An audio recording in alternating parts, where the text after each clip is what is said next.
Sveicināti Audita akadēmijas studijā. Šodien pie mums viesojas Ieva Kustava. Sveiki, Ieva! Sveikas. Ieva ir profesionāla ar daudzu gadu pieredzi ilgtspējā, ilgtspējas jautājumos, un viņa ir strādājusi tādos uzņēmumos kā KPMG, Latvijas Dzelzceļš, un šobrīd ir nodibinājusi savu uzņēmumu Future Seed, vai ne? Future Scene.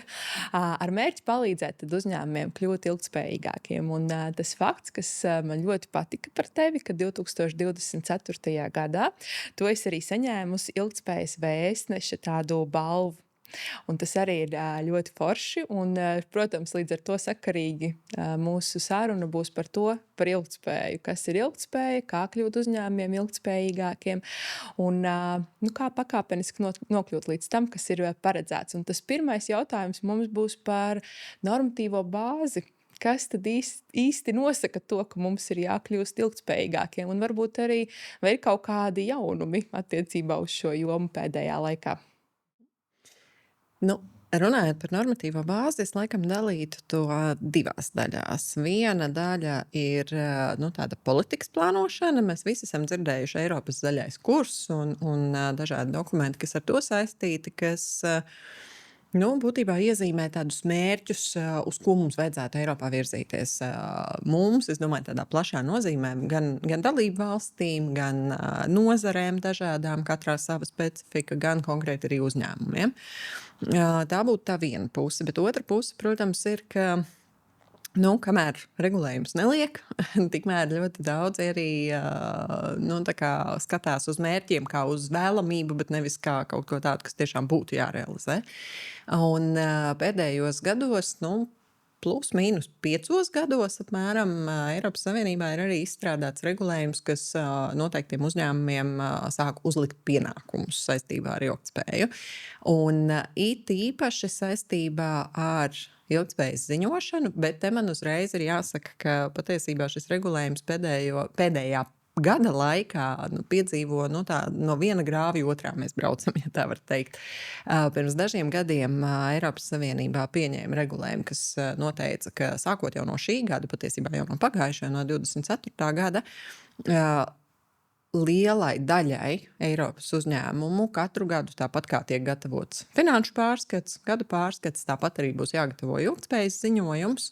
Un kā daļa no šī gada pārskata, un līdz ar to jāstāst un jāiedziļinās pašiem sevī, ko tad mēs ilgtspējas jomās darām.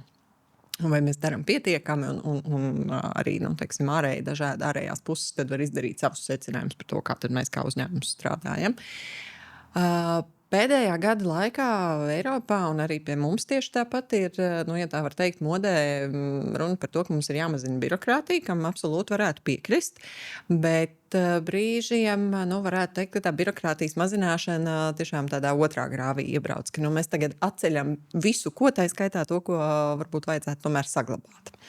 Un šobrīd ir tieši saistībā ar šo te ilgtspējas ziņošanu Eiropas līmenī tiek, vēl nav pieņemti gala lēmumi, bet tiek diskutēts par to, ka lielākai daļai uzņēmumu tomēr šis obligātais pienākums varētu tikt atcelts. Vēl šonedēļ patiesībā mūsu sarunas nedēļas sākumā Eiropas parlamenta atbildīgajā komisijā bija balsojums, kurā tiesa gan nevienbalsīgi 15-10, tas jau man šķiet ir tāds jau diezgan labs līdzsvars, ja tā var teikt, nobalsoja par to, ka šis te obligātais pienākums varētu būt tikai uzņēmumiem, kuriem ir 1000 darbinieku vai vairāk un 450 miljoni eiro apgrozījums. Priekš Latvijas vidējā uzņēmuma tas ir milzīgs skaitlis, un Latvijā tādu uzņēmumu ir ļoti maz. Un līdz ar to, šīs te obligātās prasības kļūst, zināmā mērā vājākas, ja tā var teikt. No otras puses ir uzņēmumi, kas jau iepriekšējos gados ir sākuši gatavoties šīm prasībām, ir izdarījuši pietiekami daudz mājas darbu. Un man arī runājot ar daudziem uzņēmumiem, kuriem visticamāk nebūs vairs šis obligātais pienākums, ir bijusi iespēja jautāt, ko tad jūs darīsiet. Un es teiktu, ka tie, kuri ir šos mājas darbus sākuši, viņi saka, mēs tagad visu pametīsim un vairs neko nedarīsim. Droši vien, ka nē, mēs turpināsim, varbūt mazākā mērogā, varbūt drusciņa, piezemētāk vai tam līdzīgi, bet tāpat mēs tajā virzienā turpināsim iet. Tā ir viena lieta.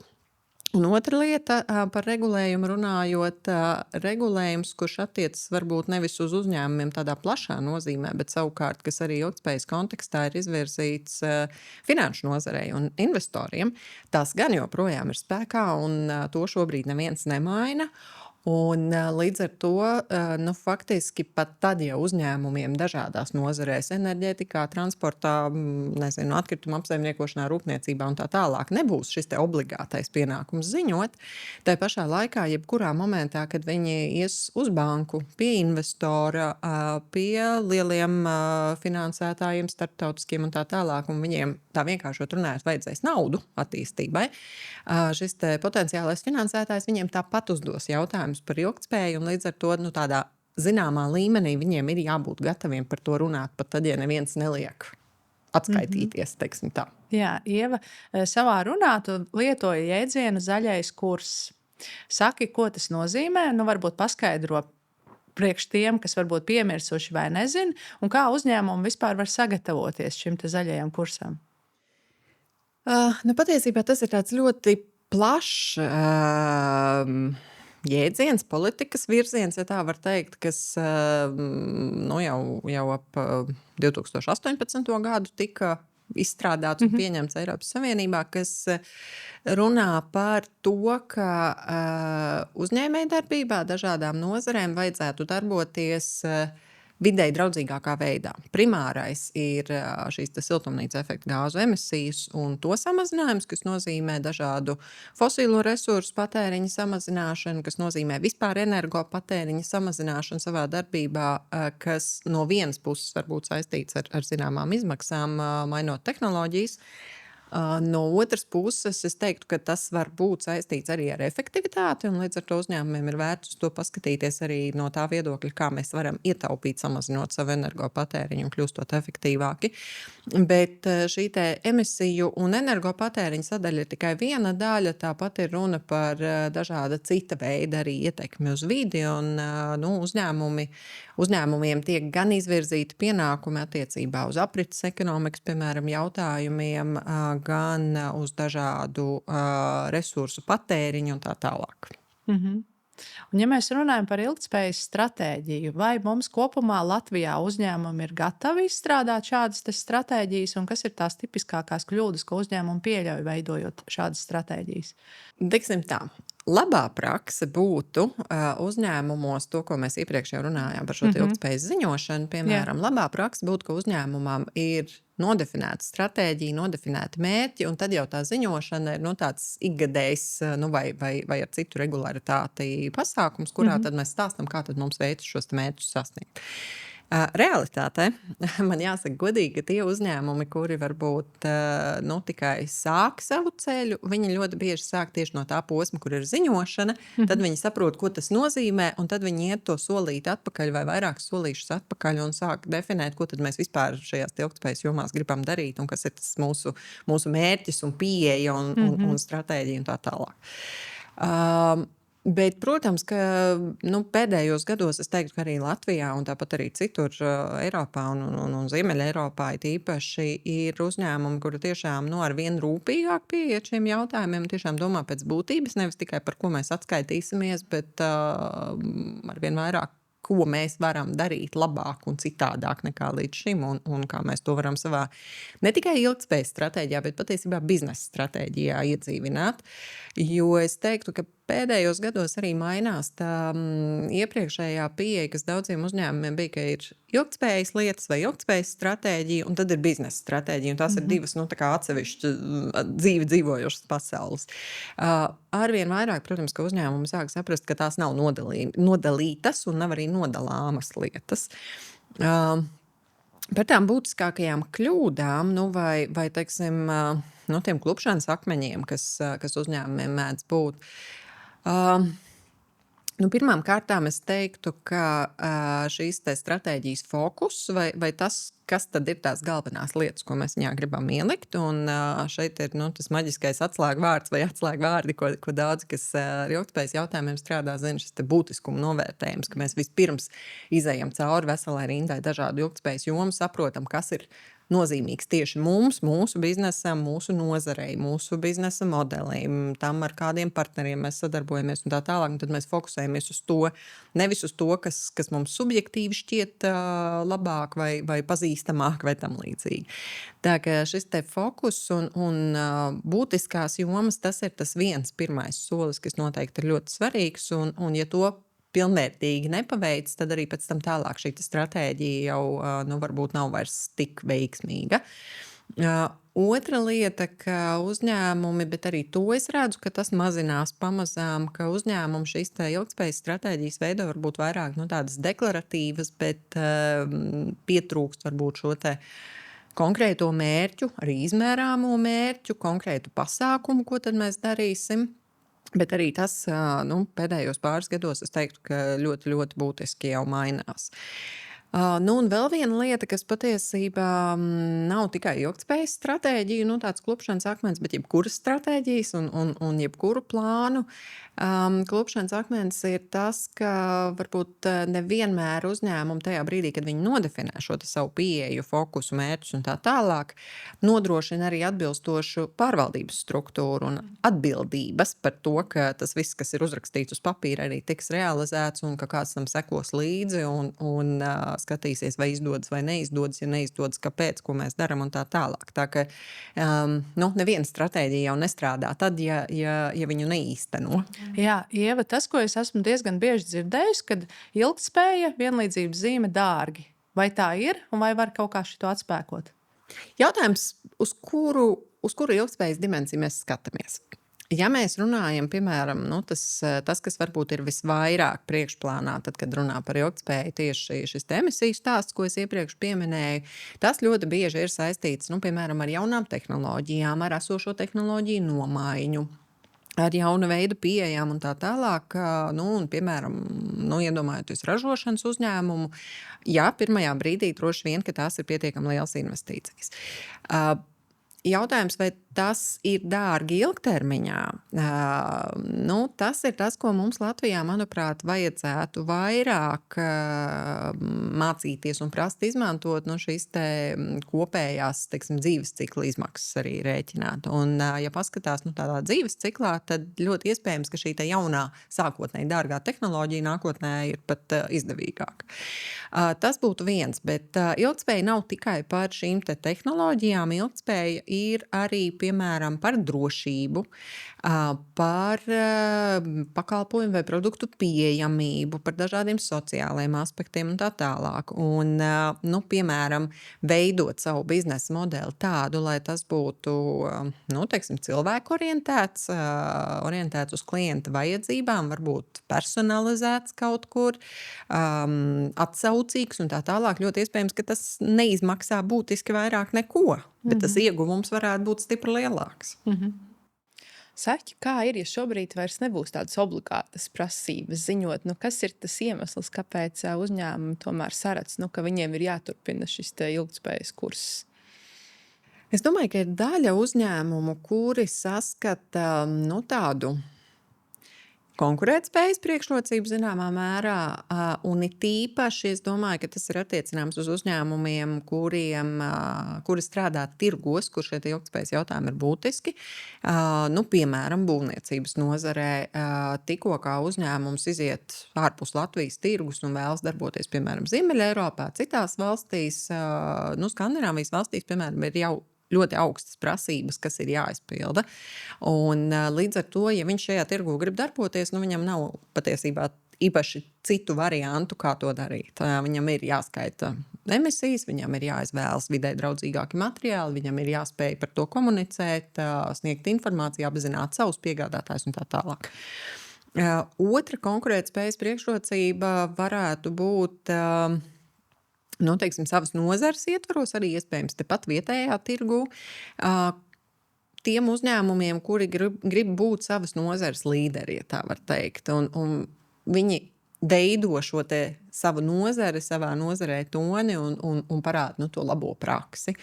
Un arī tādas nozares mums ir, un es domāju, ka tie uzņēmumi arī tiešām veiksmīgi strādā savā tirgu. Un trešais ir, protams, tas, kam mēs jau pieskārāmies, šī finansējuma pieejamība, kur burtiski tikko mēs ar kolēģis vēl paralēli visam tam, ko tu jau sākumā minēji par konsultēšanu. Šobrīd arī Rīgas Tehniskajā universitātē doktorantūras programmā mācos, un mēs kopā ar kolēģi arī veicām šovasar pētījumu, aptaujājām 32 Baltijas, 32 finanšu institūcijas un investīciju fondus, jautājot viņiem, kā tad viņi šobrīd vērtē ilgtspējas aspektu savu klientu vai teiksim, investīciju objektu finansēšanā. Un tās divas lietas, vai trīs varbūt, kas man tā īpaši aizķērās no šī pētījuma, ir pirmām kārtām šobrīd jau ilgtspējas jautājumi tiek ņemti vērā lielākā daļa no šīm institūcijām, tuvu pie 90% ņem vērā tādā vai citā griezumā tajā brīdī, kad pieņem lēmumu sadarboties, vispār finansēt konkrētu uzņēmumu. Ap 60% arī sadarbības laikā seko līdzi tam, ko tad viņu finansētais uzņēmums dara šajās te jomās. Un tuvu pie 40%, un tas man šķita tiešām jau ļoti daudz, arī iestrādā atsevišķas ar ilgtspēju saistītas prasības, piemēram, aizdevumu līgumos.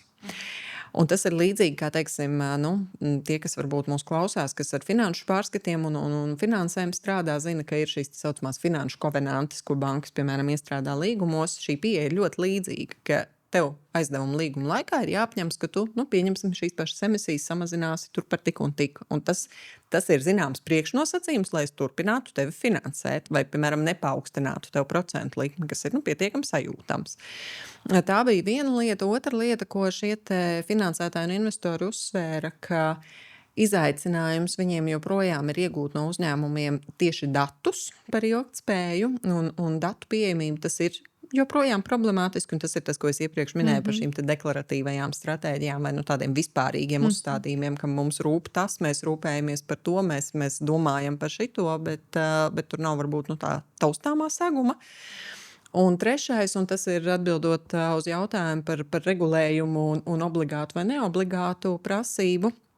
Šajā pētījumā mēs arī prasījām, ko tad finansētāji darīs vai kas viņu pieejā mainīsies pēc omnibus, kas ir šīs regulējuma izmaiņas, jeb regulējuma samazinājums, ja tā var teikt.